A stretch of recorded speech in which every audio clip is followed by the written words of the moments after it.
ওই কিতা কামগুলা শেষ করছ? না এখন তো শেষ হচ্ছে না, এখন তো অনেক কাম রয়েছে। আয় রে দুনিয়ার কাম পড়ে রয়েছে, এখন কি কাম করতো সকাল দিকে? তখন কি কাম করলা তুমি? বেলা বাজে হচ্ছে 10টা, এখনো তো বাড়তি নিয়ে এলেন না, ফেরত তো খিদা লাগিয়েছে গা। আম্মা কইছে যাইতা খামলা বেটারে লইয়া বাতিছে। কুচ্চা কুচ্চা বাতিছে কুচ্চা। এনে দূরে কলা আছে, দূরে কলা নিয়ে আয়।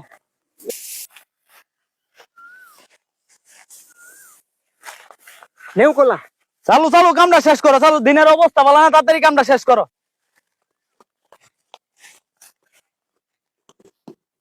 মানুষ হলো 3টা, কলা আনছস 2টা। কামলা বেটারে কি একটা আমান দেন যাবো? না।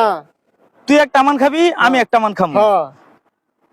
তুই অর্ধেকটা কামলার বেটারে দিবি, আমি অর্ধেকটা দিব। কামলার আমান দেওয়া যাবো না। ঠিক আছে, আচ্ছা আচ্ছা। হ্যাঁ তখন তো কলা অর্ধেকটা দে। এনো। নাও।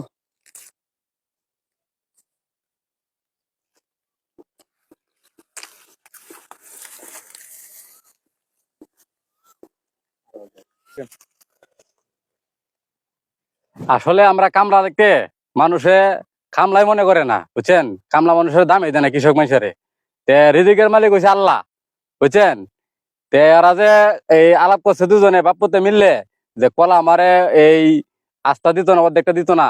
তে দেখেন রিজিকের মালিক আল্লাহ অর্ধেকটা অর্ধেকটা দিছে, কিন্তু আমি খাইছি একটা টি, হেরা অর্ধেকটা অর্ধেকটা খাইছে, বুঝছেন? ভিডিওটা যদি ভালো লাগে একটা লাইক একটা কমেন্ট একটা শেয়ার করে দিবেন, বুঝছেন? শিক্ষা নিয়ে